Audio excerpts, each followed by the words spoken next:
Today we're going to talk about this period beginning in the 1890s where the United States is going to begin this overseas expansion. The United States is going to get into this imperialist game that, as we'll talk about shortly here, the British and French had mastered at this point. What we'll see is the U.S. will go from being roughly this continental United States. This is the area the United States had gained in the 1840s, tiny bit down here, Arizona in the 1850s. But this is the United States, and it had been the United States since the U.S.-Mexico War, since the acquisition of this Oregon Territory from Britain. And it's going to stay this way until the 1890s, more or less. But as we know, this isn't the United States today. U.S. includes areas outside of this region depicted here, and the U.S. is going to have control of other areas beyond these additional states. So if you think, what is the United States? What makes up the United States today? Of course, it's going to be this region, but we're also going to have states like Alaska. Alaska's all the way up off Canada.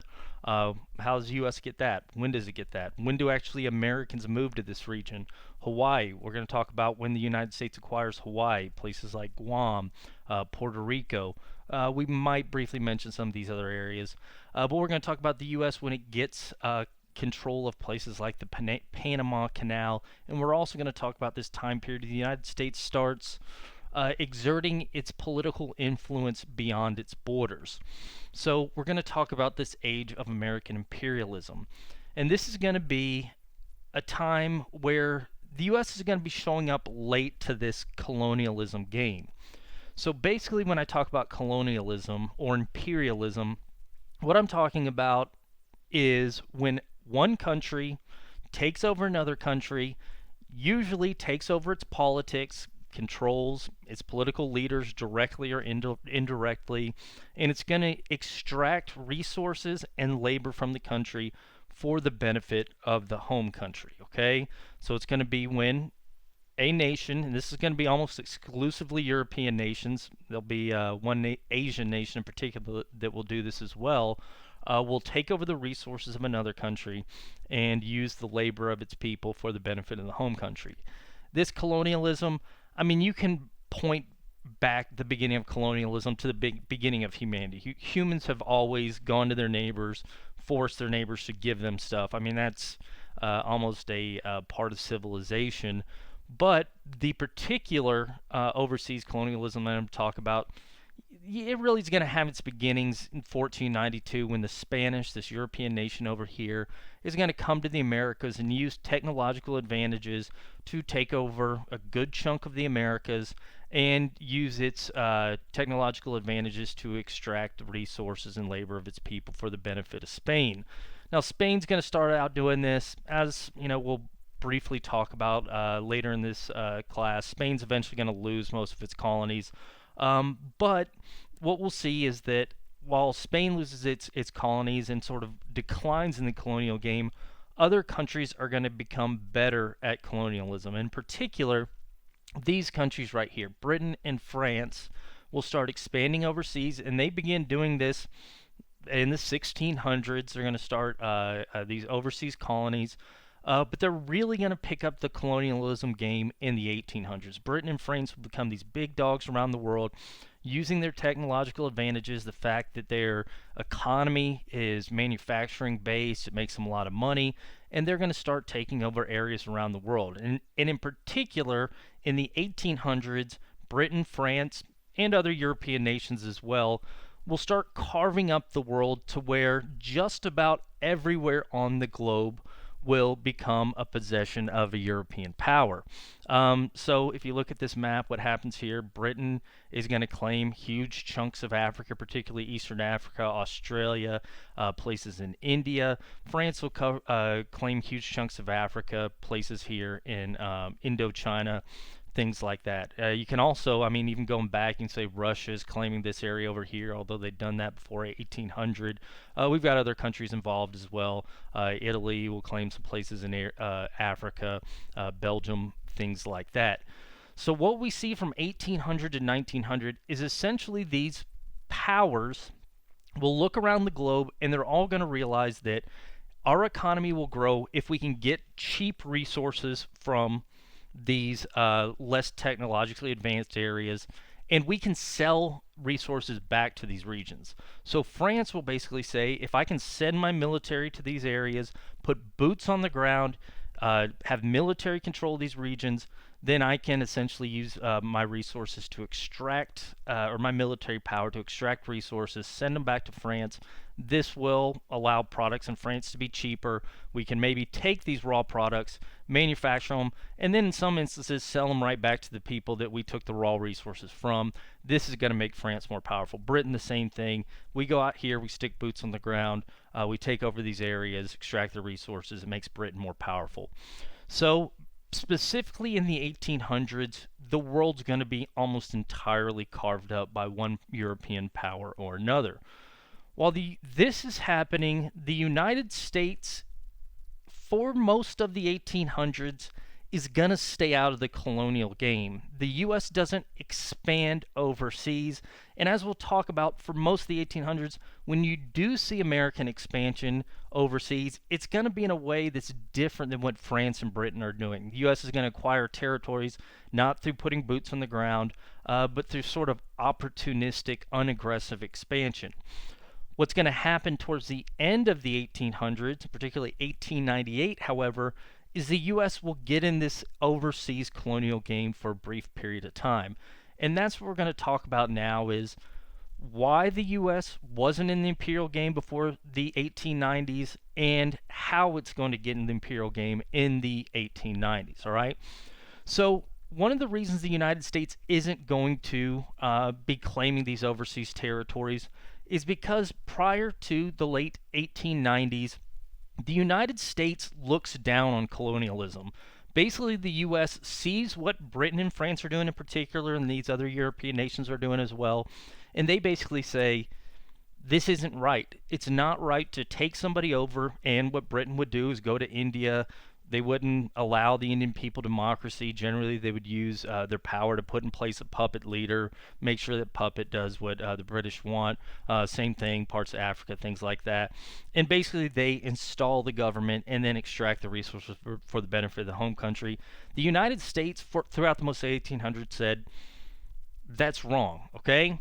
Now, why is the U.S. going to say it's wrong? Well, we're going to look at this from two different aspects. You could say they look at it's wrong, and you can kind of look at it as, yay, thumbs up. The United States is looking at the situation, and they're taking the stance for moral reasons. And, we'd probably argue today they're going to be morally correct.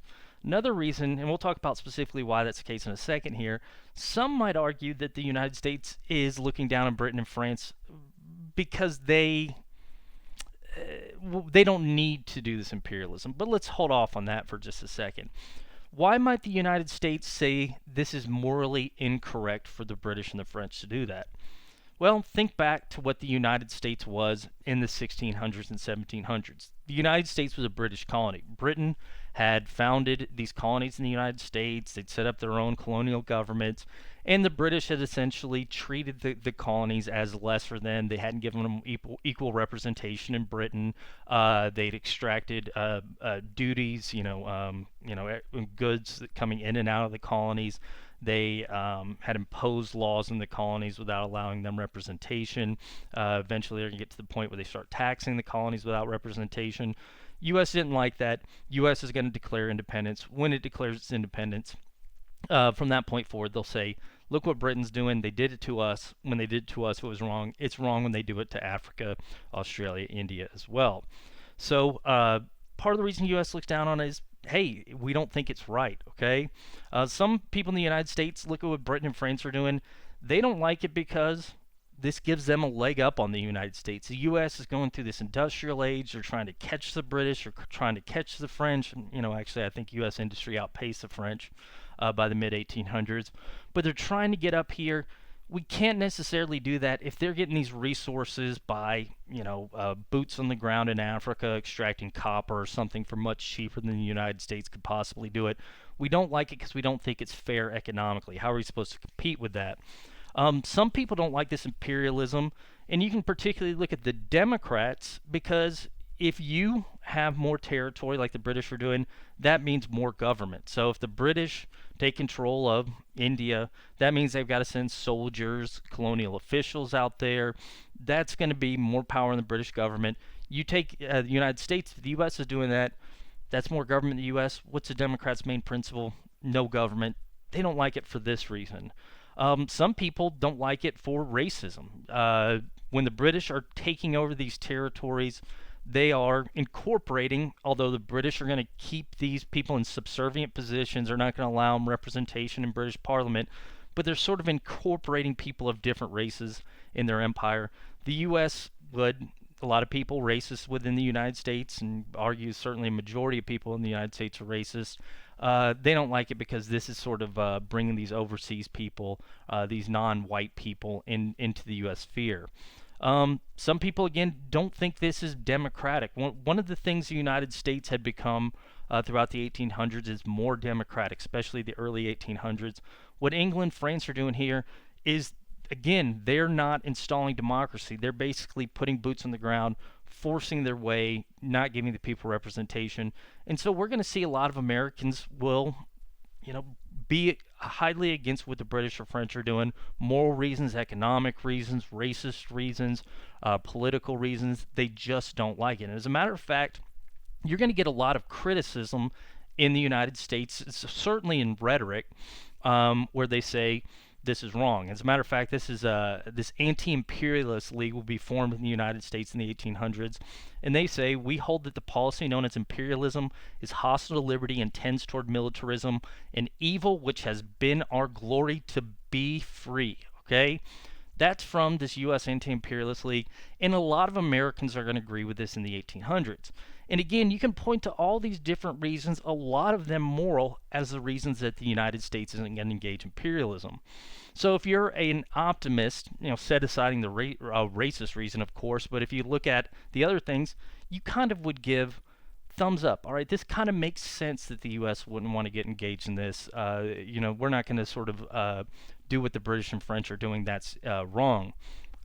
If you're a pessimist, however, you would say the United States isn't getting involved in this overseas colonialism because they don't need to. All right, so U.S. doesn't need to go overseas and colonize land because in the U.S.-Mexico War, the United States acquired so much land and had yet to populate it by the late 1800s that they don't need to go to East Africa. They don't need to go to India. They don't need to go to Indochina to get this stuff. They're too busy populating this area here. And as a matter of fact, if you were to start post-Civil War and look at a U.S. map, you're 1865, these states right here simply don't have enough people to fill them. Actually, right before the end of the Civil War, Nevada is going to come in, but these guys don't have enough people to fill them. There's so few people in there that the United States almost doesn't possess them. And as a matter of fact, if you go to certain areas, there's going to be more American Indians than there are Americans. Places like New Mexico, there'd be people of Mexican ancestry, speak Spanish, might have very little allegiance to the United States. They're going to outnumber people that would consider themselves Americans.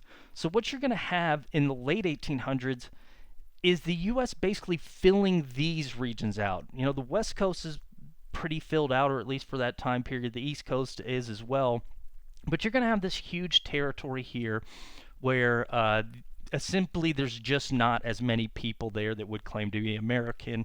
So if you're a pessimist about American anti-imperialist attitudes, U.S. doesn't have to be overseas imperialists. They simply are imperialists within their own continent.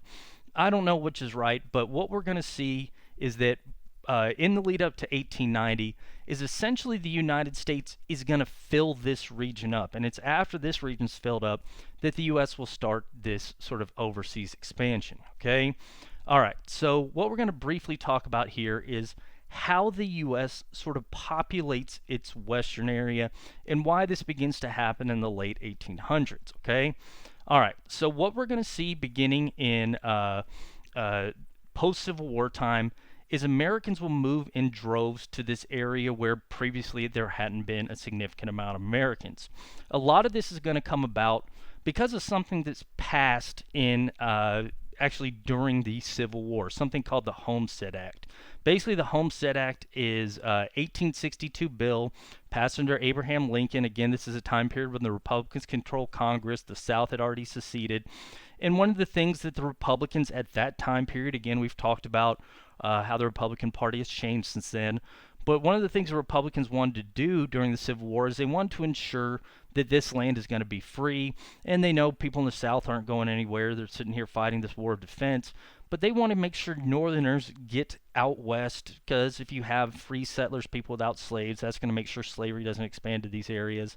So to encourage people to populate this area, what the Homestead Act says is that any American who moves west, if they meet with a federal official, so let's say there's a federal fort or something out here, you meet with the local federal official, you can then go find an unoccupied area of land if it's not under treaty with an Indian tribe, if it's not owned by somebody else already.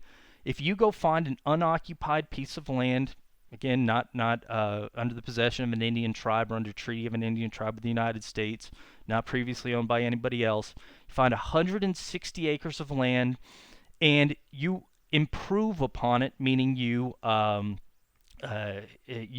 till the soil, you create a homestead, and you start planting crops. If after 5 years you've improved 40 acres of this land, started planting on it, that 160 acres is yours. So all you've got to do is move out there, and it's going to become yours. This starts in 1862, and it's going to be available throughout the 1800s. Technically, it's available until the 1970s. In 1970, somebody claimed, or 1972, something like that, somebody's going to claim land under the Homestead Act. But we're going to see most of the Homestead Act being claimed in the late 1800s. So this sounds like it's going to be the answer for, hey, an industrial worker we talked about. Why are these industrial workers having problems? Why are they complaining? Why are they forming unions? Why not just move out west, get land? Why are, former slaves? Why don't you just move out west, claim land? Why don't we have, poor tenant farmers, something like that, sharecroppers? Why don't you move out west and claim land? Well, for a million different reasons, you're not going to be able to see that. Again, startup costs. Simply moving out there is going to cost money. You need farming implements to improve the land. So maybe you make your way out there. You apply for 160 acres, but you just don't have the technology to farm it. A lot of the reason people aren't going to move out here is because a lot of this land in the West simply isn't useful. Especially get out to this region here. Say you are great wheat farmer from Iowa or something like that. You've grown wheat in your area for a long time. You move out here to what's today Arizona. You simply can't grow the crop you're growing. It's just bad land. How are you going to make money out there if this is happening? There's also scary reasons. Weather out here is very different than the East. As we're going to talk about, there's people out here. Even if you claim an area of land that's not under treaty with the United States and a local Indian group, maybe not all members of the Indian group recognize this treaty, so you move on to this land, maybe a nearby Indian tribe. They don't have allegiance to the United States. They don't recognize your title to the land. Maybe they're going to attack you, and you could get killed because of that. And simply, let's say, bringing crops to market. Most Americans are farmers by the end of the Civil War, Civil War and before. You move out here, you become fantastic at growing a certain crop. You're not going to be able to get it to market because at the time, there's not an easy way to travel in this region. There's a handful of trails. You can get on these rivers, but the problem with the rivers is that they're shallow. You wouldn't be able to bring a lot of crops to market just going on the rivers. So transportation is terrible. So that's another reason that people aren't going to be moving west in droves, okay? And even when people do start moving west, it's going to take a while for authority to be established. So let's say you're one of the first people to move into Idaho, something like that. You find a great plot of land, you start growing food. Somehow you find a way to get it to market. But the other people out there, they're probably people that moved out here to take advantage of the fact there's not a lot of people here. Maybe they rob you. The nearest authority is a federal fort 10 hours away or something. These people are going to get away with robbing you. So there's not a lot of transportation. It's costly getting out there. It's dangerous.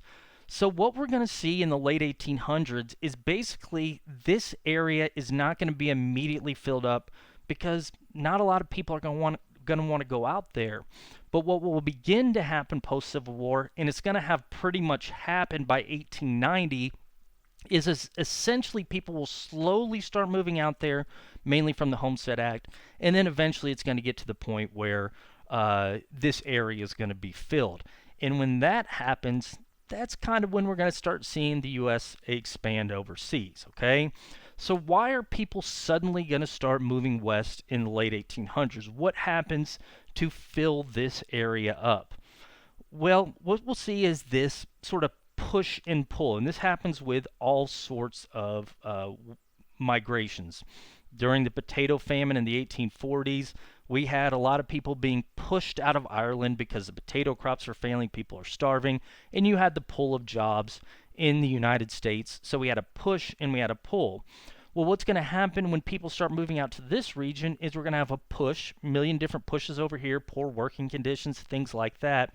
But the pull's not going to initially be there, but we'll start seeing slowly as these sort of things that had prevented people from going out there, bandits, Indians, poor transportation, poor land will get improved upon with technology. Once this stuff starts going away, we'll see this area filled. Okay, this sort of removal of deterrence to westward expansion. One thing I don't want you to think about westward expansion, don't think manifest destiny. When people talk manifest destiny, they're generally referring to stuff that happened in the 1840s. And manifest destiny, the idea in general of Americans moving west because they're divinely ordained to move west, that's ridiculous. I don't think people at the time believed it. We shouldn't believe it now. People are moving west for opportunities. And what's going to start to happen in the late 1800s is opportunities will start coming about that weren't there before. One of the big things that's going to happen is that we're going to see post-Civil War the expansion of railroads. Again, if you're looking at this area, Oregon and California, they're fine. They got boats here. People can get in and out with water transportation. But this region, people aren't coming out here because, again, you can't get your stuff to market. You can't go visit your families back east because there's no transportation. Well, that's going to begin to change in the late 1800s. We're going to see more and more railroads start expanding across this western area. And once that happens, that's going to open up land for being claimed by the Homestead Act. So how and why does this happen? Well, some of it is just opportunity. People with money want to build railroads, maybe build out here because they see a financial opportunity to build out here. Maybe people are ranching out here. So many people that if you build a railroad, ranchers bring their cattle to the railroad. It gets shipped back to these population centers back east. So Joe Schmo with a little bit of capital will build a railroad. That's going to happen sometimes. Just private individuals are going to be building railroads out west. Another thing that's going to happen, though, is the federal government is going to start investing in infrastructure, particularly railroad projects, that will sort of connect the western part of the United States to the eastern part of the United States. This first starts happening in the Civil War. During the Civil War, again, while the South is seceded from the Union, these northern politicians will decide we need to connect these two territories, but nobody can afford to make a railroad across here. The wealthiest American even the wealthiest couple Americans simply don't have the capital to build a transcontinental railroad. So what's going to happen is the U.S. government will vote to provide loans to a couple different railroad companies to build this transcontinental railroad. And following the Civil War, you'll see, after these loans are given out, this transcontinental railroad will be built. And I should point out, this isn't just going to be a transcontinental railroad. The federal government will start giving sometimes interest-free loans, sometimes subsidies, just simply handing out money to railroad companies because they see it in the best interest of the United States to bring railroads to this region to get people to move out there. So beginning with this transcontinental railroad, which is going to be finished in 1869, the U.S. government is going to start providing loans, subsidies to railroad companies. Sometimes, by the way, especially that Reconstruction, Gilded Age era, sometimes this is going to be done with, the federal or the government getting handouts from people. Here, give me this interest-free loan. I got two different railroad companies competing to build a railroad line. I know the federal government's giving out money. slip money to a politician and your railroad company will win out. That happens sometimes. Sometimes it's just legitimately the best company's going to win.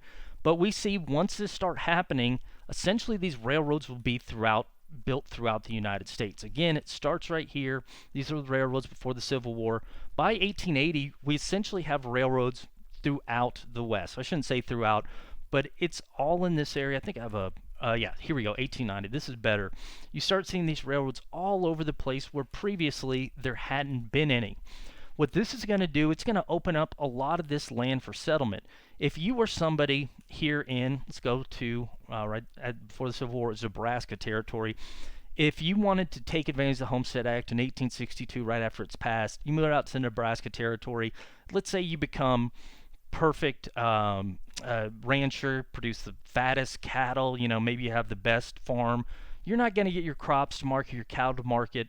If you do, you've got to go through expensive cattle drives. That'll be a thing. But by the time you get it to some place that can bring it to a population center to buy it, cattle are going to be dead, or they're going to be skinny from a long journey. Your crops are going to be rotten. You simply aren't going to make any money. But as these railroads start going, now let's say you're in what was Nebraska territories, now Wyoming. Now if you're raising the best cattle, you've got a ton of people. As the population specifically increases over here, as the industry grows up, there's a lot of people that are going to be buying your crops. So what we'll see is now this area, all near these railroads, all near this railroad, essentially all these spidering out railroads, now this area becomes open for people to claim the Homestead Act. So all this area where there's no reason to claim it before, now you can claim it because there's transportation. Again, the rivers are too shallow, but now you can get your crops to market, get it to the west. This is fantastic, okay? All right, so we're going to see that this will sort of open up the settlement of the West in the late 1800s. And again, we're leading up to around 1890 when this area is going to essentially be not filled, but there's going to be a dense population. All right, so this is one of the impediments that will be removed in the late 1800s. Another impediment, and I hate to use the word impediment, is what we'll see in the late 1800s is this area that had previously scary, transportation's difficult. We'll see this area become safer for Americans to settle because the U.S. government is going to remove people that previously lived on this area. And again, if you want to criticize the United States, the British are doing similar things in some of the places they're colonizing. The French are doing places they're colonizing. The U.S. is just doing it on their home continent. But what we're going to see is as people start moving west, they're going to come into conflict with American Indians. And these American Indians, if they come into conflict with settlers, what the settlers will do is they're going to call up the U.S. government, and the U.S. government will eventually remove them. We won't talk too much about how this is happening, simply because we talk about American Indians a lot in the first half of the class. And most American Indians, we as Americans generally think about American Indians in this western area, but this is actually the smaller population of American Indians. By this point, most American Indians in the eastern areas, those with the really dense population, the sedentary agriculturalists, they'd already either died of disease or been forced to move to places like Oklahoma, accept land in this area for trading this region. The Indians that are left in this area, this is these hunter-gatherers or those with rudimentary agriculture that aren't densely populated. These are the tribes that we sort of think of in movies, but this isn't most American Indians. By the time period we're talking about, most people of Indian ancestry had either been acculturated or moved to Oklahoma territory. But what we'll see is that as Americans start expanding here, those Indians that remain, they will start coming to conflict with these Americans, and this is going to lead this U.S. government to step in on their behalf. And this is actually going to start with the expansion of these railroads, okay? So as these railroads are going out, and again, you can even trace this back to Transcontinental Railroad as it's being built across. This is the first time we really see this. You need to feed railroad workers. Well, how are we going to feed these workers as we go out? Well, some of the people, railroad companies are going to determine, hey, an easy way to provide food for the people building the railroad, which is going to include a lot of Americans, but also include immigrants from places like China. How are we going to feed these guys? People need protein, fat, carbohydrates to survive. Well, we can provide a lot of their needs by hunting buffalo. There's this animal that lives on the plains that at one point was numbered in upwards of 60 million. Well, what the railroads, as they start to go across, you'll get these buffalo hunters accompanying the railroad. And if you guys have ever seen the television show Hell on Wheels, it basically shows how this process goes across. You get, railroad tracks being built. It's almost like a city's going to follow the railroad tracks. If you're building far enough away from population centers, you're not going to be able to get cattle, or it's not going to be easy. But what you can do is you can send out a couple hunters in advance, or smaller train behind, if you send it back when the herds are there, and then you get these buffalo, you kill them, and then you can use this as meat. Well, initially this is just going to start with a couple hunters going along the railroad, but what these hunters are going to quickly determine is buffalo are really easy to kill, particularly with these new weapons that have been developed in the mid 1800s. So what you start to see in the Civil War is an increase in this style of weapon called a rifle, and advances in this rifle weaponry. So before the Civil War, you basically had these guns that were what you call smooth bore. You just had a hollowed out chamber, you had an explosive in the chamber, it fires off, and then it shoots this ball out the gun, and then you can be maybe accurate to 100 yards, and you can maybe kill an animal or a human from maybe 100 yards away. Even 100 yards is probably a little too far, because a lot of the times these just don't have the impact damage, much beyond that. But these rifles are different. Essentially, what happens is they come up with a design where there's a spiral within the barrel, and they come up with more cylindrical bullets, and actually bullets that have the gunpowder in them instead of loading them beforehand to fire these bullets. And when you fire these weapons, like this Winchester rifle right here, these things can be accurate 500 yards, half a mile. Some people even claim a mile away. This is going to be devastating to these buffalo. So American Indians, these hunter-gatherers that occupied these tribes, the plains, had been hunting buffalo forever. What they would do is they would come here, they'd find a buffalo herd, they're hunting with bows and arrows, or when they eventually get guns there from trade with the Spanish and Mexicans and United States traders, they could kill a handful of buffalo. So let's imagine before the late 1800s, you are American Indian, you come to hunt the buffalo. There you got Bill, Steve, and Tom right here. Bill, Steve, and Tom. You shoot an arrow, Bill's gonna fall down. Steve and Tom are gonna be, what the heck happened to Bill? They look over, oh crap, there's a guy on a horse with a bow and arrow. We're going to get the heck out of here. Buffalo are very skittish animals. They see a threat, they're going to run away. You, with your bow and arrow, you're not going to be able to catch these guys. These guys run off. Maybe you've managed to kill out of a buffalo herd of 10,000. Maybe you and your buddies have managed to kill 200. That's going to feed you for a long period of time. You're going to be able to use the leather for clothing, shelter, that type of thing. But Bill and Tom, or whatever I named them, they're going to go off. They're going to have children. They're basically going to repopulate the herd to make up for the buffalo that was lost. When you get these buffalo hunters coming out, particularly with these railroads, they're going to be firing from such long distances that the buffalo mind simply can't comprehend what's happening. So we have Bill, Steve, Tom. See, this is the same scenario, but instead of this time somebody coming up with a bow and arrow or a smoothbore musket, now you have somebody from half a mile away. They shoot Bill. Steve and Tom are going to look at Bill. They look around. Oh, what? Did Bill get shot by an arrow? No, I don't see anybody. Bill must have had a heart attack. They go back to eating.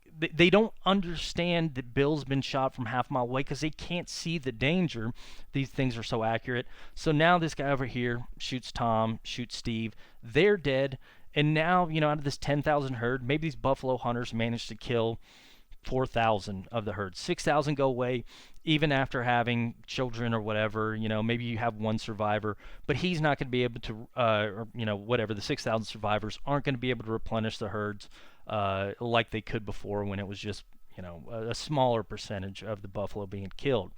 So now you're going to see the situation where buffalo herds start to decrease, And you add on to this, even after the railroads are built, there's going to be markets in the east for buffalo leather, things like that. And herds will continue to diminish, continue to diminish. And what we're going to get is these buffalo that number at one point, again, 60 million, that's an estimate.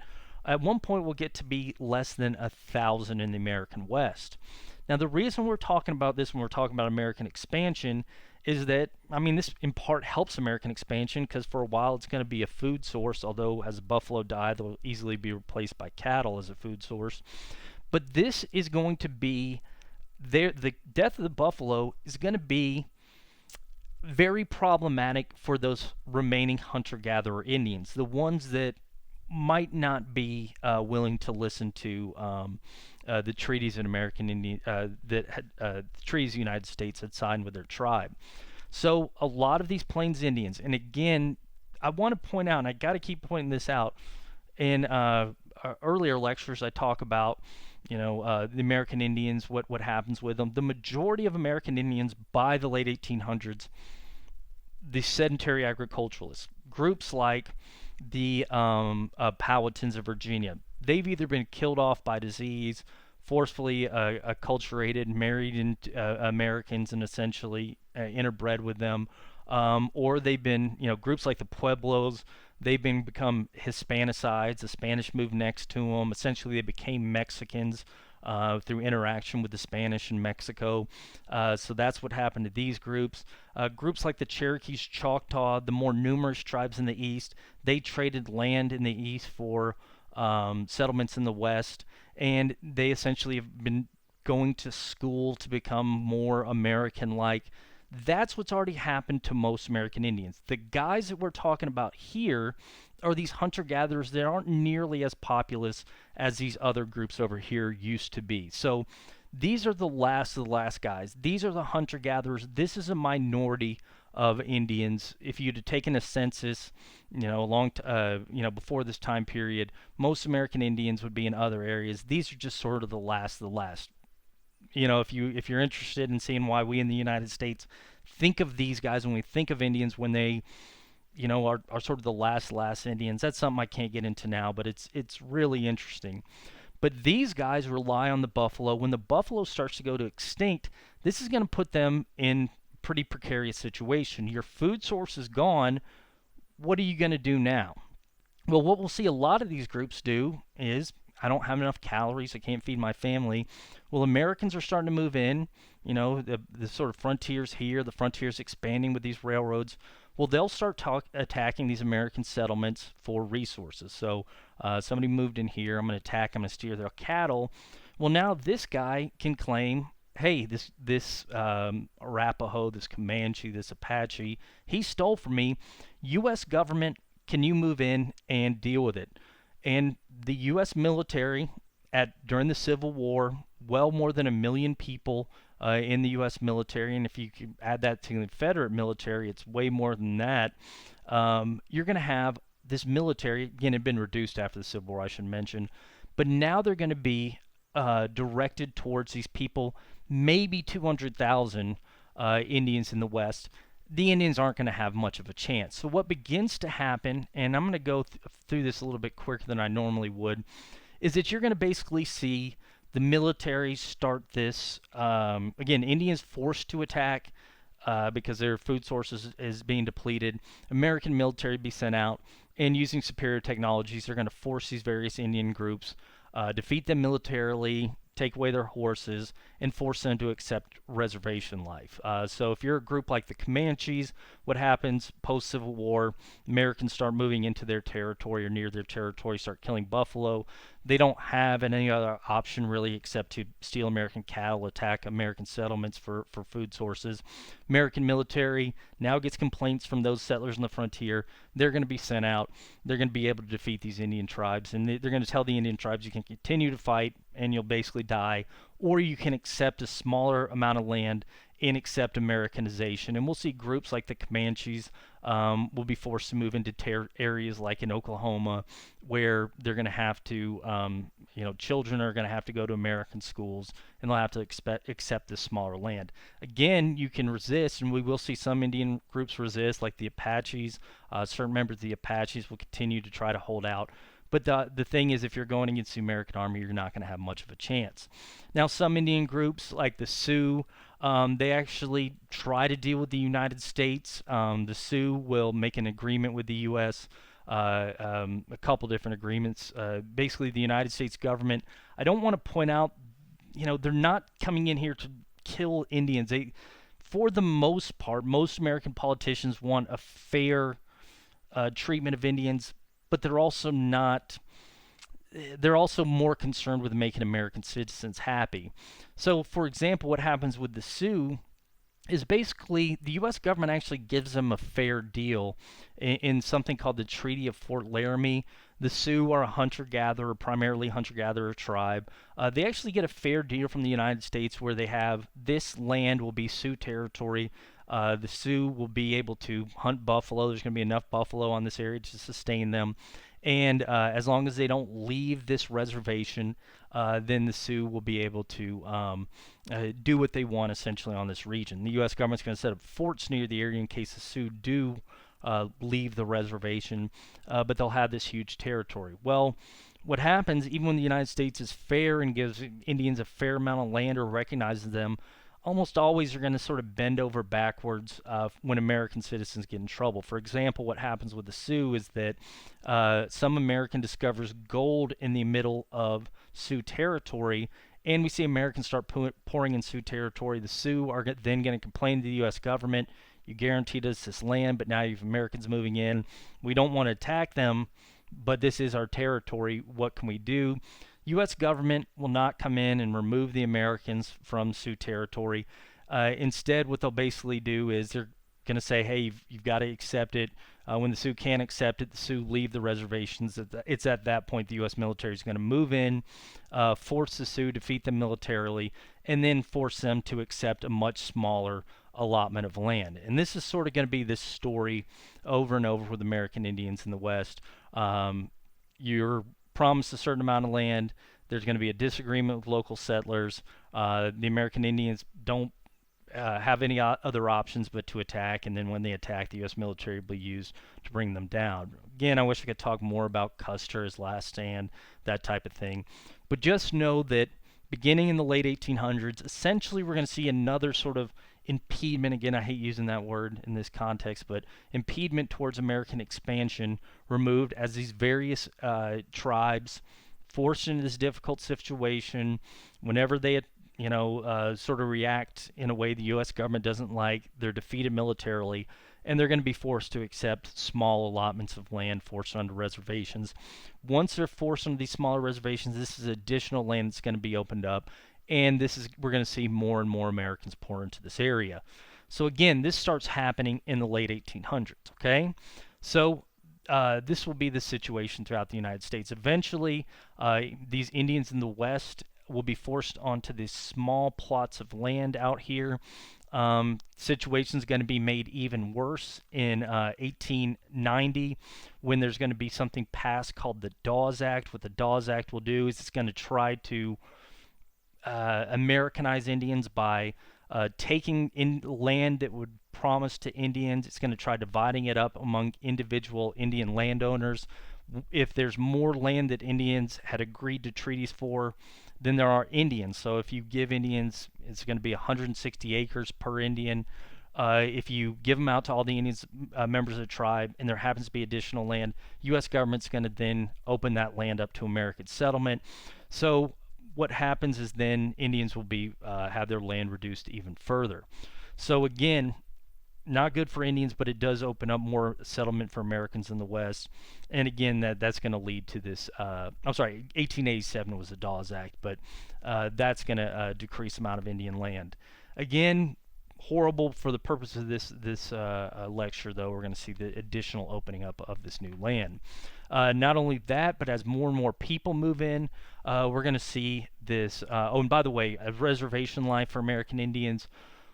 Basically, the U.S. government, when they defeat these Indians militarily, they'll tell them, if you move on to this plot of land, you accept a small plot of land, we're going to provide for you. We're going to provide you with farming implements, your hunter-gatherer group, and again, it's not most Indians, it's just those in the West. But we're going to provide you with farming implements. We're going to teach you how to farm. We'll provide you with food while you're making this transition process.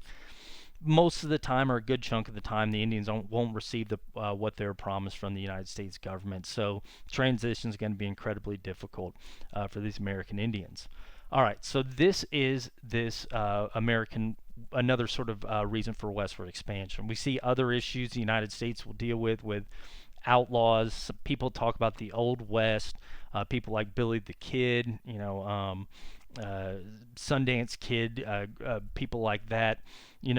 They are going to be a presence in the West. I think movies exaggerate outlaws. As a matter of fact, I have some numbers, like there's less than 20 bank robberies in the West. There's a lot of things like train robberies, but the West was not nearly as violent as movies portray it to be. I think if you look at the numbers, it's going to be something like 40 out of 100,000 people be murdered on an annual basis in the West. That's not good. I think the annual murder rate in the United States today is like 8 for every 100,000, something like that. But it's not like people are getting murdered left and right. You don't have this opening of the saloon doors, people start to get killed. So you will have violence, but the second people start moving out, this violence is going to be subdued very easily. As a matter of fact, Billy the Kid, probably the most famous outlaw, probably only killed 4 people. A lot of these stories are sort of being exaggerated by people in the East, stuck in an industrial job, a tenant farmer, having to make ends meet, wants to hear an exciting story. They're going to hear this stuff coming from the West with exaggerations by the press, and that'll sort of become legend. All right, so that will sort of go away, and we'll see Americans expand to this region. That's Billy the Kid, by the way. So in a movie, Billy the Kid was played by the handsome Emilio Estevez, but in reality, that's what Billy the Kid actually looks like. And again, not super tough, probably only killed 4 people.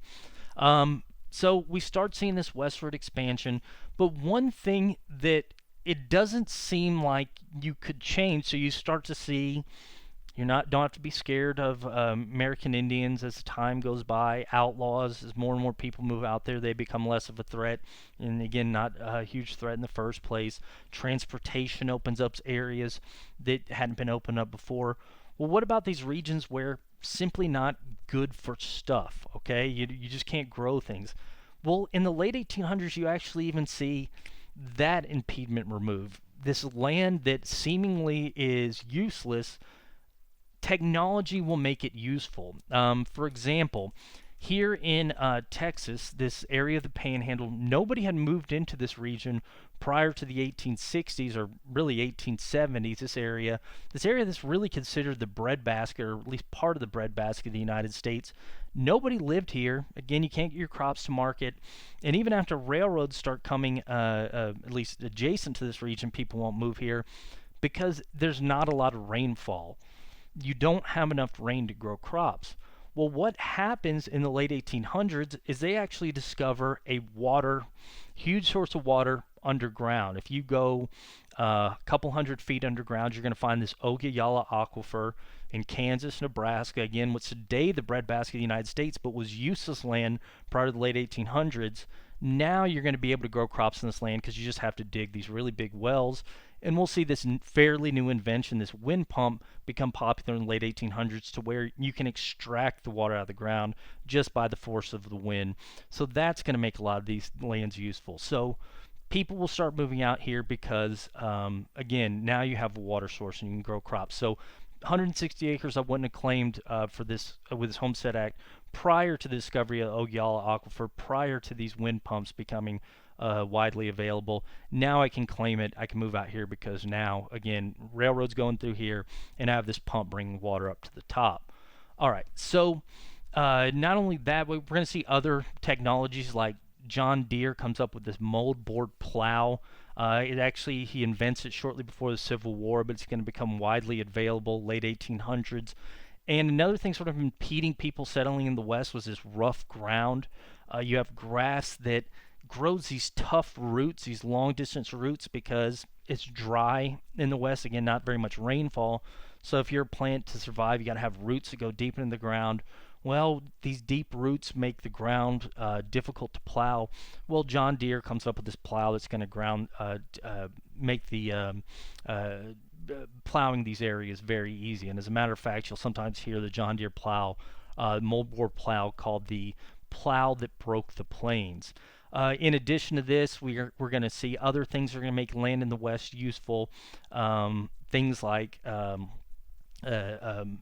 artificial, or not artificial, fertilizer. This fertilizer we'll briefly talk about in a second, that comes from the West. This guano fertilizer people discovered in the Pacific. This is going to turn lands that didn't have the nutrients to grow food. You're going to be able to throw down some of this fertilizer. Now it's going to become useful. Advances in food preservation, refrigeration cars come out in the late 1800s. Again, you wouldn't move to a place like Nebraska, because even if there's a railroad, you try and ship your food back to the east before refrigeration, it's still going to be spoiled by the time it gets to market. So that's going to be another reason that's going to open up these various areas to the west. Okay, so this right here would be this artificial fertilizer we'll talk about very shortly here, or this natural fertilizer on these Pacific islands. And actually, right after 1900s, they're going to come up with artificial fertilizer. So all of these things mean that while Britain is colonizing Africa and colonizing India and colonizing Australia, France is colonizing Africa, Indochina, the U.S. in a way is colonizing the U.S. They're not expanding overseas because they're expanding this area in the late 1800s. But by 1890, the U.S. has essentially filled this region. All these technologies, railroads, removal of Indians, have now opened up this region, and we've had most states that are going to be in part of the continental United States, Arizona, New Mexico, Oklahoma, where they moved a lot of Indian tribes. These are going to be entering the Union by 1890. So again, some people argue that the U.S. isn't colonizing because it's essentially colonizing itself. Well, while the U.S. is expanding, this is actually going to lead to a problem for American farmers, all right? So, Homestead Act, opening up this land, additional land that's now capable of growing food that couldn't grow food before. Again, nobody wanted to move here because you couldn't water your crops. There wasn't enough rainfall. The land's too tough. But now you got this plow that breaks the plains. You got the Ogallala Aquifer to water your crops. You got a train coming through with a refrigeration car that can bring you your crops to the east. It seems like this would be great for American farmers. So as we've talked about, American farmers going into debt, now it seems like, hey, you can get out of debt. You can get your own land. Just come out here, claim land with the Homestead Act, which, by the way, by 1890, a lot of the land is already going to be claimed by that point. But it seems like this would be helpful. You have an outlet to go for these new regions that are now fertile where they hadn't been fertile before. As a matter of fact, this is actually going to make the situation worse for American farmers. So over here, we'd seen these problems with people in the East, price fluctuations, debt due to war, things like that. But now we have additional farmers. It's actually going to make it worse because with the addition of this new farming land, again, some of this will be used for other stuff like mining and ranching, but a lot is going to be used for farming. What we're actually going to see result in the 1880s and 1890s is a unique problem that the United States really hasn't experienced before. It's going to be something that people call the farm problem. When you have the additional farmers, more fertile land, and by the way, some of these things we talked about, some of these technologies make land more fertile back here. You can produce more crops per acre. What's going to happen is farmers start producing more than the market demands, okay? So you're an American farmer, you had all these problems leading into the late 1800s. Now you have a lot more competition on land that previously you didn't have competition from because it wasn't practical. So what you're going to see is basically farmers. So let's say everybody out here was growing wheat. Now you have competition from these guys out here growing wheat, because now again you can transport to market. Now the land's useful. Now this farmer is going to try to sell his wheat in the east over here, but he's going to be competing with guys producing wheat over here. And maybe these guys, I'm just making up numbers here, producing 100 pounds of wheat, sending it over there, selling it for, making up a number, $1 a pound.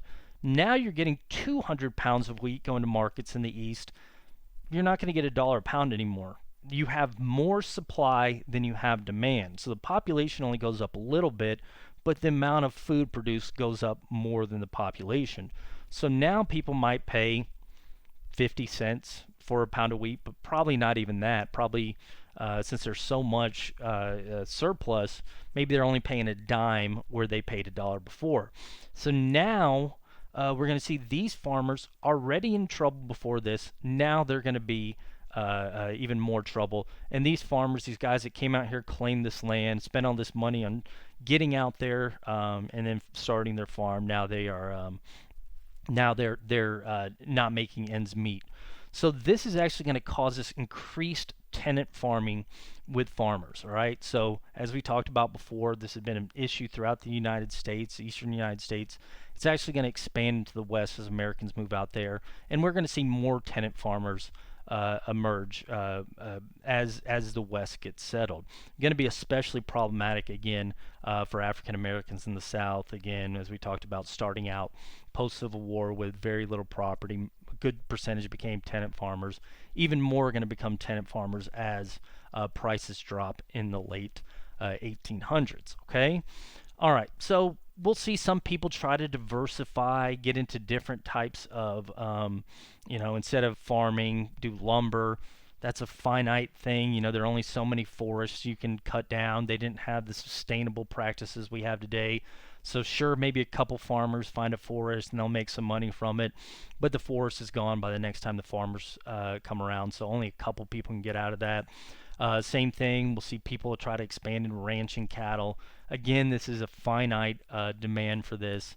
Mining, same thing. You're limited by how much copper or whatever silver are in these various mines. So some people can get out this way, but for most farmers, oil, that's another thing. But for most farmers, you're going to be stuck in this terrible situation, okay, where you can't get out of debt. So we talked about this before, but it gets worse as the continent fills together or fills up. So what can you do as a farmer, and how does this relate to U.S. imperialism? Well, some farmers are going to try to organize. We talked about this before. Some farmers are going to try to join together with other farmers, create these granges. Granges will basically be community organizations, local, where you have a couple farmers join a grange. What they'll do is they'll share equipment. So we talked about mechanization. Having to buy machinery can be problematic. It's going to favor large farmers with expendable capital. Poor farmers can't afford the machinery to compete with the big farmers. The big farmers producing a ton of crops. The little farmers can only produce so many with hand weapons, or not hand weapons, hand tools. So you have this is an issue. Well, these poor farmers will get together. Maybe they'll go in together and buy a thresher as opposed to just one person getting it or going into debt to get it. Granges will support local candidates. Maybe somebody running for mayor that promises to make promises to farmers. We'll see some granges support local politicians that will do things like try to put limits on how much tenants can take, the percentage of crops tenants can take from their farmers. We'll see even sometimes governor races. You'll sometimes see local granges get together to support a candidate that maybe wants to put a limit on how much railroads can charge charge farmers to bring their crops to market. And these granges are going to have some success, but for the most part, they're going to be incapable of dealing with the main problem for farmers, which is overproduction. So in order for farmers to make money, they need to stop sending so many crops to market. But if you get somebody at a local level, let's say all the grange members in North Texas agree to stop producing cotton because cotton's being overproduced, you send it to market, and there's too much, and so the price of cotton drops. Well, if all farmers in North Texas agree, let's stop growing cotton, or let's grow less of it, this doesn't mean that farmers in Oklahoma, farmers in Alabama, farmers in Mississippi, farmers in wherever are going to do the same. So you're essentially going to lose out because you're not producing. Prices will go up, but it's because you're not producing as much. But the other farmers are going to end up making money from this price increase. You're not participating in it. So unless you get the Oklahoma farmers, Alabama farmers, Mississippi farmers, everybody to agree on something, you're not going to have a solution to this. So locally, people will start trying to form these granges, but they're not going to be an answer to the farmers' problems, particularly not the overproduction problem that comes along with westward expansion. Well, what about forming a national party? Now, you'll initially see that farmers will try to come together and form a national farmers alliance. We won't talk about this.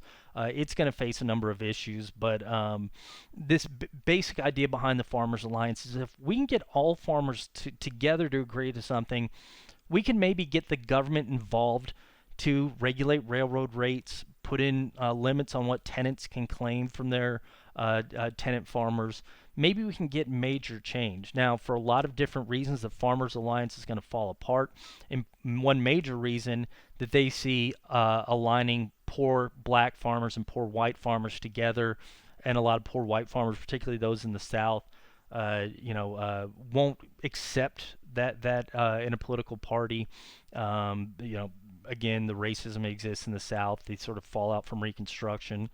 So the Farmers Alliance isn't going to be a successful party.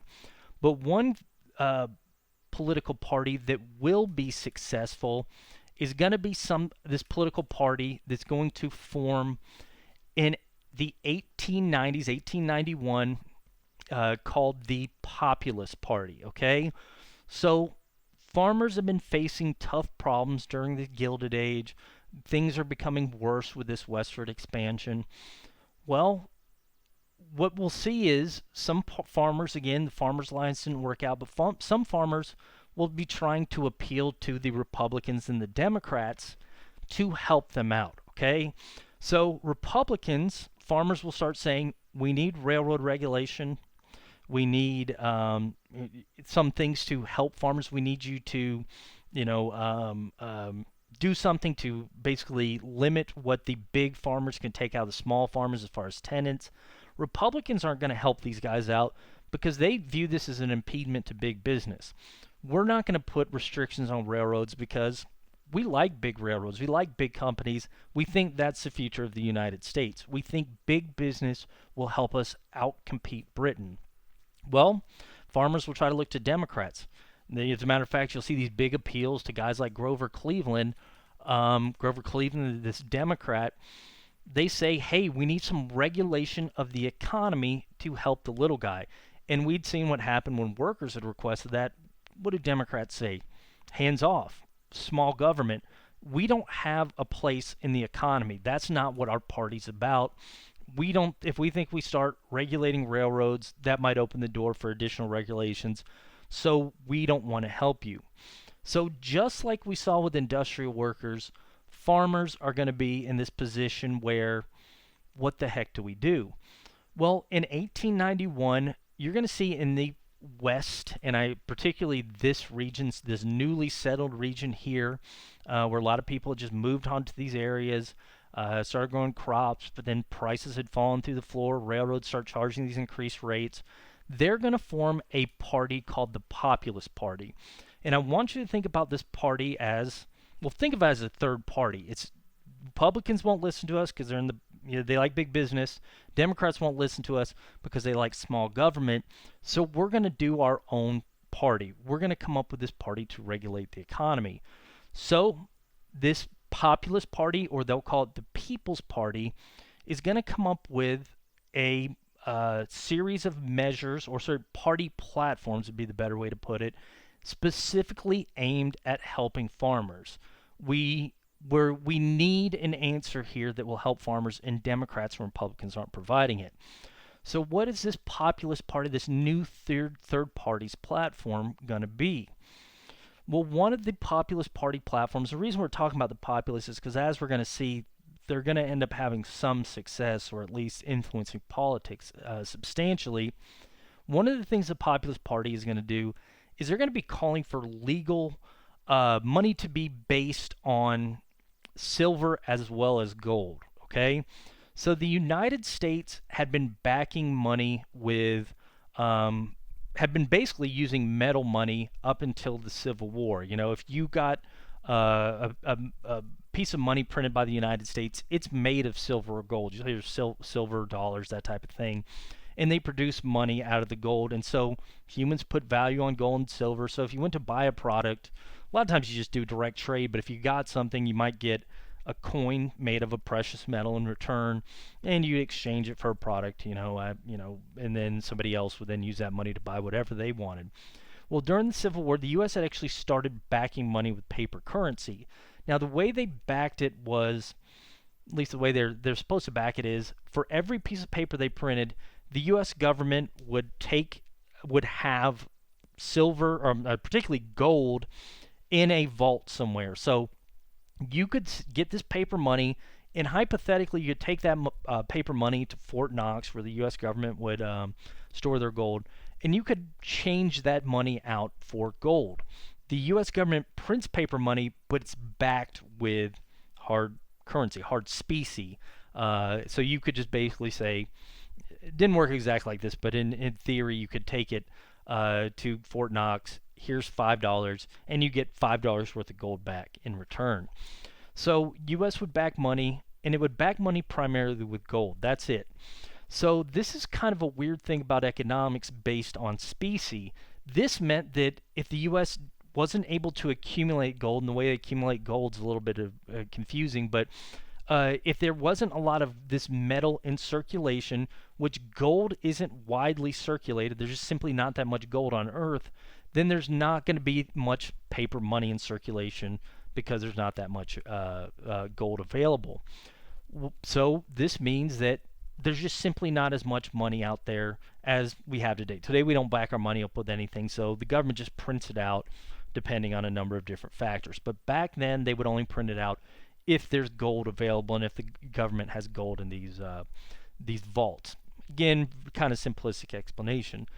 What the farmers and what the Populist Party wants to do is it wants the U.S. government to back money not just in gold but silver.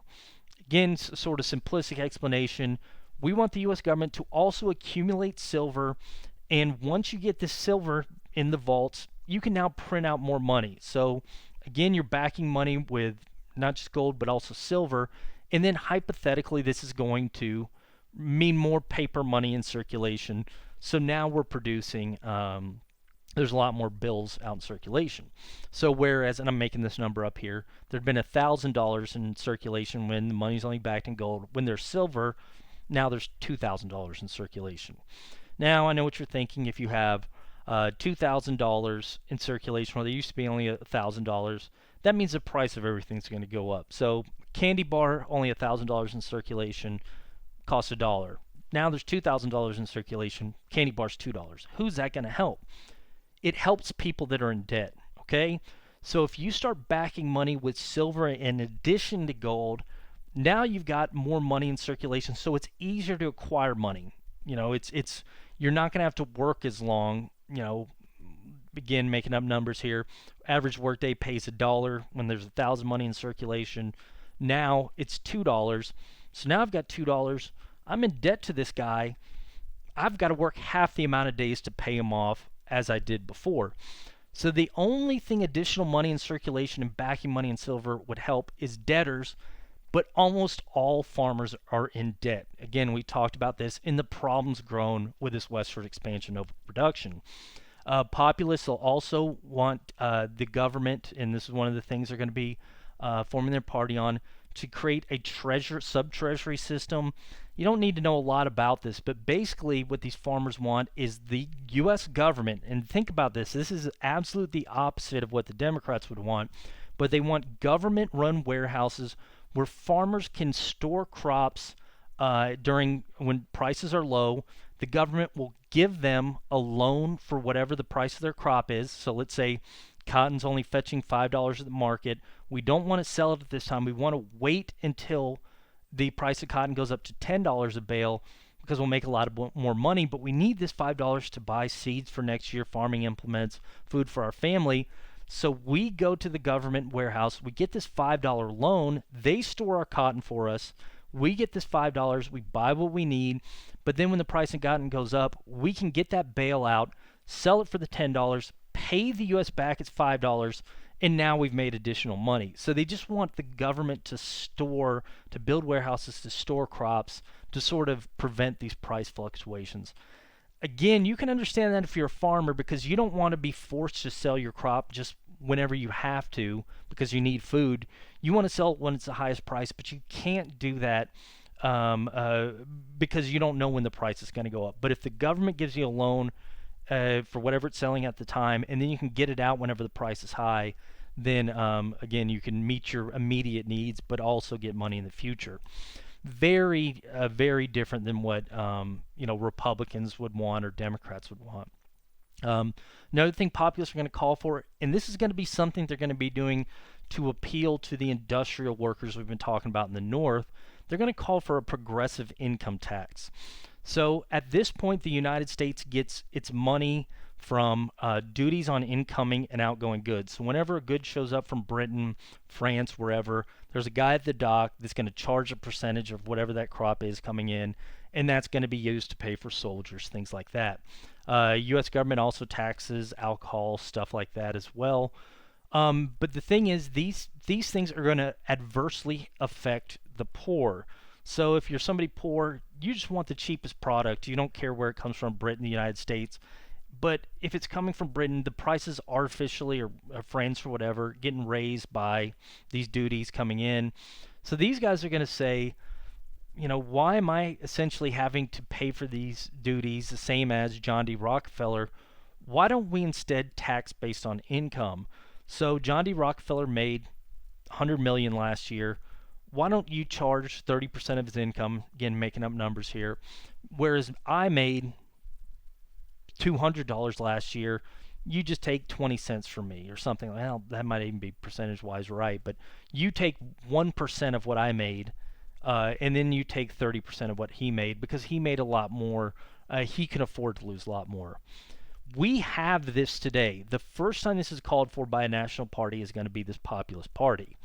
Another thing the populists are going to call for when they're formed in 1891 is direct election of senators. We also have this today. Spoiler, idea is going to be coming out of this populist party, but they basically view senators as being corrupt. They think that the way that senators were chosen prior to them being elected is they would be chosen by state legislatures. So every 6 years, the U.S. government would say, we need House Representative members. Those are elected by the people. They're elected every 2 years, but every 6 years they're chosen by the state legislature. So what that means is that people would vote for state legislature of Iowa, then the state legislature of Iowa or Kansas or whatever would then pick Bill and Tom to go off as serve as their senators. So there's a layer between the people and these senators. Well, a lot of these populists will basically say because they're not directly beholden to the people, then they could be corruptible because we can't vote them out. Again, they're chosen by state legislatures, so they're not going to be responsible if they refuse to do things for the people. If they were or they're caught supporting a trust or John D. Rockefeller or something like that.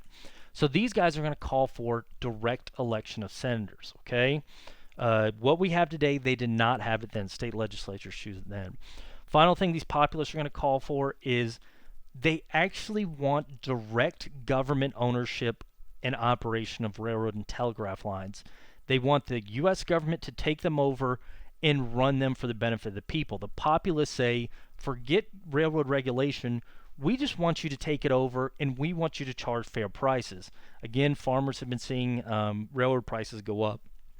We want you to lower these railroad prices. We want you to own them. So if you think about this, this would be the people vote for the government owns the railroads. they're essentially calling for nationalization of the railroad and telegraph industry. It's almost a form of socialism, but they're again, farmers are going to be so frustrated that they want this. This populist party primarily appealing to farmers, but they're also going to be calling for things like trust busting. Again, you got guys like John D. Rockefeller driving up the price of oil and grease they need it for their farm equipment. They also want to reach out to industrial workers by, and people in urban areas by wanting to bust these trusts.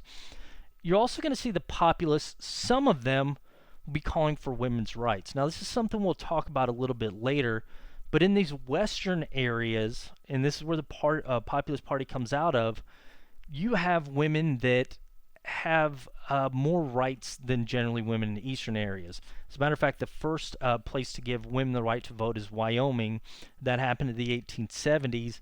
Historians aren't sure why this happens. They think maybe it's to encourage women to move to this area, sweeten the pot. Some people think it's because these areas with smaller populations, women have a louder voice simply because there's not as many men there. But for whatever reason, we'd seen some of these states allow women the right to vote, even in federal elections. Again, states determine who gets to vote in federal elections. They run these elections. And because the populists are from these new western agricultural areas, some are going to be calling on the populist party to add that to their platform. They don't do it. They think that's too fringe of an issue, so they're not going to do that. The other stuff they're going to call for, but not women's right to vote. No, some people are going to be calling for the government ban of alcohol. Some populists, and we'll talk about this later, religious, they think that alcohol is sort of the sin. Some women, again, they have a bigger voice in the western states, see alcohol as sort of an avenue to abuse of wives and children. But again, this is going to be viewed as a fringe issue among the populace. Some will believe in it, but the rest are going to say, we're trying to win an election. We don't want to do this when we think there's going to be a negative reaction to it. So in 1891, this Farmers' Party forms with this idea of a sub-treasury system, government-owned warehouses, free silver, back currency with silver to put more money in circulation to help debtors, progressive income tax guys like John D. Rockefeller more than you would Joe Schmo, and directly take it out of your paycheck. Direct election of senators. Again, we think senators are too beholden to trusts, so we'll cut down on that. And then they're going to be calling for government operation and ownership of railroads and telegraph lines. Kind of a very big departure from what Democrats believe, very big departure from what Republicans believe. It attacks big business in a lot of ways, which is what the Republicans like, and it calls for big government, which is against what the Democrats want. But and as a matter of fact, a lot of people are going to look at the populists as crazy. This is a cartoon from the time, and you'll see the populists are depicted as flying on a platform of lunacy. Like, this is craziness. Some people are going to be calling them anarchists. Like, this is a step towards anarchy. You see here, Old Greenback Party. This was an original party that was calling for more money in circulation. They try to reach out to the Knights of Labor to help them. That's what they're. Women's rights. Again, some within there believe it's women's rights. Communists, socialists. Again, some people think this is the first step. By nationalizing the railroads, then you nationalize the textile industries, then the government owns private industry, and this is the path towards socialism and communism. Granger Party, again, the Grange members of the Granges are going to be forming this Free Silver Party. Prohibition Party, again, sort of this fringe issue, but some people associate it with the populists. And to some people, this looks crazy, but the populists are going to end up running two candidates in 1892. They actually pick a northerner and a southerner. Southerners, the vice president, should try to appeal to southern farmers. James Weaver, he's going to be their presidential candidate. He's a guy that's going to be running as their presidential candidate. They're not going to win the 1892 election. This is actually going up against Grover Cleveland.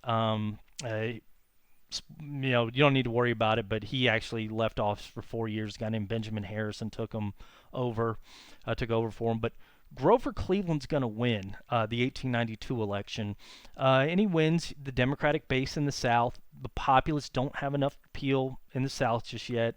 And again, he wins these sort of swing states in the North. So Grover Cleveland's going to take over in 1892, and he wins, fairly easily, or somewhat easily, over the Republican Benjamin Harrison, a substantial electoral vote. And the populists aren't going to be huge if you just sort of look at the percentages. They almost win 10%, but this is 1/5 or less than 1/5 of the population. But this percentage could sort of swing things in the future. And as a matter of fact, a lot of Democrats are sort of going to say, all right, we won this thing, but if these people had gone to the Republicans, which they may have, because this is again an area populated by a lot of Northerners, some higher percent of Northerners happen to be Republicans. If they'd won this, the Republicans won the election. So, and then some Democrats are going to look and say, we won the South, but this was in spite of the fact that a lot of Southerners are kind of liking what these guys are saying, because a lot of our party doesn't like the laissez-faire. So the Southerners don't like the laissez-faire because it means small government. They don't like big government because of what happened in Reconstruction, but they're also suffering farmers. And again, you got a lot of suffering farmers out here, enough to where the populists actually win electoral votes in these states. And so both parties are going to look at what the populists did, and they're going to say, they're not a substantial threat, but they could swing an election. And the Democrats are going to pay more attention than the Republicans, because after Grover Cleveland gets into office in 1893, there's going to be a financial crisis. We talked about the crash of 1873, 1893, an even worse financial crisis. We won't go into it, but just the economy is going to go in the toilet. Grover Cleveland will be blamed for it. He's the guy in power. He actually just took over the presidency. It's not really his fault, but again, people blame the party in power. And so by the 1893, 1894, Democrats are looking around and they're saying, we're probably going to lose the next presidential election. So Grover Cleveland's second term is going to be a lot of, we might end up losing this thing. So what we'll see when the 1896 presidential election come up is some Democrats, when they had the convention meeting, and we've talked about these conventions, they didn't do primary voting back then. They didn't have people vote for who they want for their candidate like we do today. If you are Democrat, you go to Democratic primary, you get a list of a couple different candidates, you choose which one would be the best candidate for president. Republican Party, same thing. They didn't do it that way back then. They basically just sent prominent members of the party to a convention, and they're going to decide at the convention who's going to run for them. Well, in the 1896 convention, because so many Democrats are hurting and so many Democrats are farmers, some people are going to be saying, maybe we should reach out to the populist and we should maybe adopt some of their platform to get their votes. Because if we don't, we might lose this upcoming election. So you're going to see some people sort of appealing to these outside voters. Well, most Democrats will be saying, well, that's kind of ridiculous. We're the small government party. These guys are talking about nationalizing railroad. They're talking about creating government warehouses. That's the opposite of what our party's about. So there's this debate at the Democratic convention about, should we reach out to the populists and try to get some of their votes for our party to win this 1896 election. And again, a lot of Democrats are simply saying this laissez-faire philosophy isn't working. Now, some Democrats don't want to get rid of the laissez-faire philosophy, particularly Southern white Democrats, which is in the South. That's only Democrats are white. But what they're going to say is, we don't like the idea of big government because we think that maybe they'll get involved in social issues, and if they get in social issues, maybe they'll start looking at what we're doing with polling taxes, literacy tests, and start seeing the disenfranchisement of blacks in the South. So they're a little bit nervous about the idea of big government, but that's social issues. As long as we just adopt the economic issues from the populace. I'm for that because I'm a poor farmer. So at this 1896 election, there's going to be your laissez-faire Democrats, let's stay small government. There's going to be these, let's reach out to the populace, let's adopt some of their platforms, and sort of get involved in the economy Democrats, okay? Let's become big government in regards to the economy. Let's reach out to the populace. So it's almost a huge debate for the identity of the Democratic Party. Into this debate is going to come this dude right here. This guy's name is William Jennings Bryan, okay? This guy is a Democrat. He's from Kansas, or that's where he spent most of his life. He was a lawyer in Kansas. He wasn't a farmer himself, but as a lawyer, he saw the issues that farmers are facing in Kansas. Basically, he saw farmers, going into debt, having their farms foreclosed upon, and then, big landowners, railroad companies, whoever, seizing this land, and this farmer's left with nothing. He's got to be a tenant farmer for somebody else. William Jennings Bryan is going to sympathize with these guys. Now, personality-wise, William Jennings Bryan, I think he's incredibly interesting. So, growing up in the 90s, all our heroes are like Wolverine, or like, people that are just like anti-heroes, like, I kick so much ass, and they're all dark and they just like wave their hair, like, whose ass is kicked next? And they're, subdued and sort of pessimistic. That's the opposite of William Jennings Bryan, but I still find him an interesting character. As a matter of fact, he's supposedly incredibly energetic. He would make these speeches all over the place, be incredibly bubbly in his speeches. He would imbue his speeches with Christian allegory, like he would compare things to actions that Jesus would take. He was a teetotaler. He didn't drink anything like that. He was very opposite of cool guy Wolverine growing up. But I think what William Jennings Bryan is going to do is pretty interesting. So he was a Democrat, but seeing what he saw with farmers, he saw the appeal of the Populist Party. And as a delegate from Kansas for the 1896 Democratic Convention, he's going to be one of those that calls for reaching out to the Populist Party and sort of changing the Democrats to adopt some of these populist platforms that help farmers. As a matter of fact, in 1896, he'll be called up to make a speech. He's going to decide to actually eventually run as a candidate himself. So he's going to be telling everybody at the convention, you should choose me as your candidate, and I'm going to be this candidate to change the direction of the party, reach out to the populace. When he gets up at the Democratic National Convention, he's only 36. This is, per the Constitution, you have to be 35 to run for president. So if the Democrats choose him, he's only going to be 1 year older than the required age. Well, he's going to get up in front of the Democratic National Convention, and he's going to advocate for adopting not all of the populist platforms. He says the government running of the railroads and telegraph system, that's too far.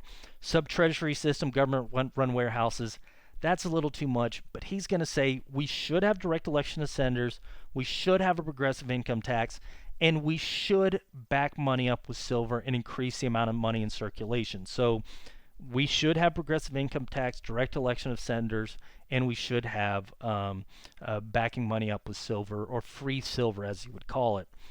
Well, to push for this unification between the Populist Party and Democratic Party, he's going to get up there and make this speech that you'll sometimes hear called the Cross of Gold speech. Basically, there are Republicans, again, big business people, that hate the idea of silver because the more money you have, the more people owe you money.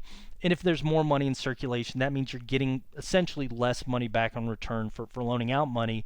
So they actually don't want to back money with silver, and they want to go on something called the gold standard, where you only print money out if you have a certain amount of gold. And so limit the money in circulation. Great for people that are loaning out money, horrible for debtors. Well, Bryan's going to come out and make a speech against the gold standard and in favor for backing money with silver. And this speech is supposedly going to be the most fantastic speech. I'm just going to read you a little bit from it. He says, If they dare to come out in the open field and defend the gold standard as the good things, we will fight them to the uttermost. Having behind us the producing masses of this nation, so they want to appeal to industrial workers as well, supporting by laboring interests and toilers everywhere, we will answer their demand for the gold standard by saying to them, you shall not press down upon the brow of labor this crown of thorns. You shall not crucify mankind upon a cross of gold. He's talking about backing money up with this particular species. I mean, but he portrays it as biblical allegory, as the crucifixion of Christ. Well, apparently this makes this 1896 convention wins a lot of people over, and the merging, those who want to merge with the populace are going to start outnumbering those who support continuing as laissez-faire small government, and you'll see that William Jennings Bryan will win the nomination for the Democratic Party.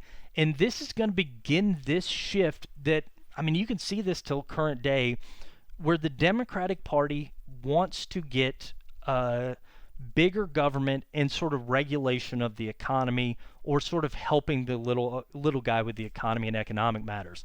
Now, at this point, they're not talking about social matters because, again, they don't want to scare the white Southern Democrats by talking about social issues. But we do want to now get involved with the economy to help out the little guy. So William Jennings Bryan will become the Democratic Party for the president, and he's going to start talking about adopting part of this populist party platform. Now, this is a cartoon from the time. This shows what a lot of people think. This isn't the Democratic Party adopting the populist. This is going to be the populists eating the Democratic Party, because now we're seeing this major party shift. And, I mean, that is kind of right. So basically, William Jennings Bryan will go to the populists and say, will you lend us your votes if we promise to adopt some of your platforms? We're not going to adopt all of them. Again, not the sub-treasury one or government ownership of the railroad. Populists will basically agree with this, and the Democratic Party will start adopting populist party platforms. But as this thing puts it, as a way a lot of people are going to see, is the populists are absorbing the Democrats. So William Jennings Bryan, again, this is a different cartoon here. This is showing Democratic Party platform in 92. Grover Cleveland, completely different than the Democratic platform in 96.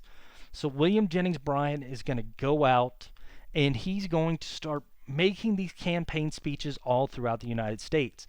He's not going to be able to do what we're about to talk about the Republicans doing, because he's not going to have much money to campaign. So after the Democrats choose him, he's not going to have people to mail stuff out. He's not going to be able to hire a lot of people to help him campaign, because the people that supporting him, farmers, a handful of the poor industrial workers, but these people are poor. The people with the money don't like William Jennings Bryan because he's talking about progressive income tax. John D. Rockefeller doesn't want that because that's more money out of his pocket. He doesn't want, direct election of senators, doesn't like that, doesn't like because, again, that'd be harder to control. Doesn't like the free silver because more money in circulation means less money coming back to me as debt. People paying back their debt to me. And William Jennings Bryan will also be talking about things like trust busting. We need to use the Sherman Antitrust Act. So people with money don't like him, and so he's not going to get a lot of money to campaign. So the way he's going to campaign is he's going to get these train tickets and just go around the United States making speeches from one town to another. Now, this is going to be interesting because everybody that sees William Jennings Bryan makes a speech falls in love with the guy. A lot of people initially think this guy's going too far. I don't like what he's doing in the Democratic Party. He's radical. Maybe he actually does want nationalization of railroads, even though he says he doesn't. But when people see him, they believe him. As a matter of fact, there's tales of him making speeches and crowd just being in awe. One example, I know he stopped at a manure factory and made a speech on top of a little platform, on top of manure. And he basically said, "This is the first time I spoke on a Republican platform before," making a joke at their expense. And people just love what the guy has to say. Now, because he doesn't have money coming in, he'll have to be sleeping on the train, sleeping in train stations. But he does have the power of speech. Unfortunately for William Jennings Bryan, speech is, in somebody's memory is only finite. So, like, he'd go make a speech in Kansas, or make a speech in Texas, or make a speech in the South. And again, what I should point this out, what the Democrats are hoping to do is merge the South with these new Western areas by appealing to these farmers. But when he makes these speeches, people fall in love with him. But then, he's got to go make other speeches, so weeks pass, and sort of that can fade from memory. But again, he tries to sort of get past that by making speeches all throughout the United States. As a matter of fact, he's going to travel some 18,000 miles in the 3 months after he got the Democratic Party nomination, make 600 speeches, and speak to 5 million people in 27 states. Again, radio technology is being developed at this time. People don't have radio, so he has to get in front of people's faces. And the only way he can do that is to actually physically travel to these regions. So this is what he's going to be running for in 1896. And again, it's an incredible departure from the laissez-faire philosophy of the Democrats. Well, Republicans don't want William Jennings Bryan to win, so they're hoping their candidate is going to win. It's a guy named William McKinley. The only thing I can describe as William McKinley is that his platform is the Republican platform, pro-business. We think helping American business, particularly American big business, will eventually help all Americans. That's one thing you should know. Personality-wise, the guy is boring. He's incredibly boring. The guy looks like mean grandpa. We all have a grandpa that's nice and cool, buys bubble gum, stuff like that. And then we have one grandpa that's mean, gets angry all the time. William McKinley looks like mean grandpa. We got another guy we got coming up here, I think, that looks like mean grandpa. But he looks like a guy that's sort of a fuddy-duddy. I don't even know if that's the right word, but that's it seems like it would describe William McKinley. Incredibly boring. He'd been in the Civil War, fought for the North during the Civil War. But he was even boring at that. He was a supply clerk. I mean, that's like, if you're a soldier, that's probably going to be the most boring job. But he is what the Republicans want. He basically says, let's keep things the status quo. Let's help big business. Let's maybe increase the tariff on incoming manufactured goods to promote American manufacturing.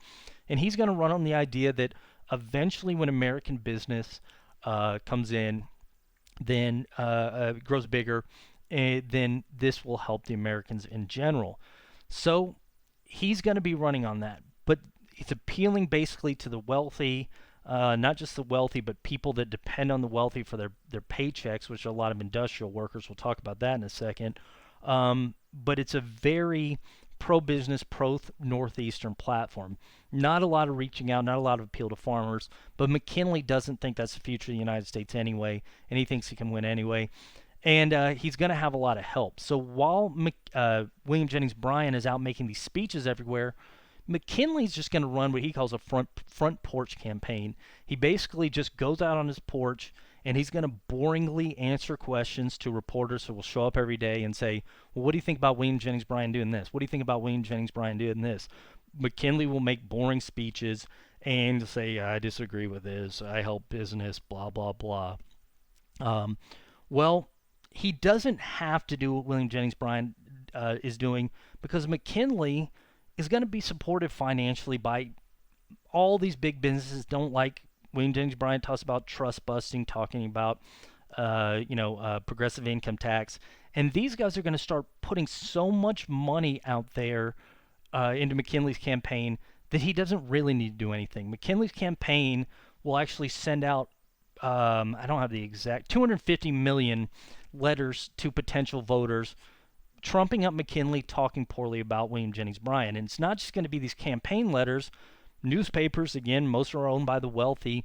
They'll start talking poorly about William Jennings Bryan. They'll start putting out things saying this guy's really a socialist. He says he's not for the populist nationalizing railroad, but in fact he is. In fact, he wants to nationalize all industry. He wants to get rid of private property. This socialist is going to take over America. This is going to scare a lot of people. America generally conservative as far as don't like to go too far with things, even though most Americans don't like the wealth being accumulated in a couple hands. This guy's talking about a complete, according to McKinley, William Jennings Bryan's talking about, this strange measures, socialist measures, possibly even communism or anarchism that you see these fringe groups talking about. So they sort of, the press, McKinley will portray William Jennings Bryan as going too far, secretly for women getting the right to vote, secretly for prohibition of alcohol. So they're going to start doing this. Not only that, we'll see factory owners in the Northeast. They don't like what William Jennings Bryan's proposing. They'll say to their workers, if that guy gets elected, you're going to get fired. So if he gets elected on Tuesday, you're going to get fired on Wednesday because I can't afford to operate things if I now have to have this progressive income tax to deal with, if free silver, that kind of thing. So that will be going against William Jennings Bryan for William McKinley. So this guy just sits on his porch while William Jennings Bryan's making this exciting stuff. But the thing McKinley has going for him is that stuff is going to be constant. Again, William Jennings Bryan makes a speech. People love him, but then he's gone for 2 months before the election.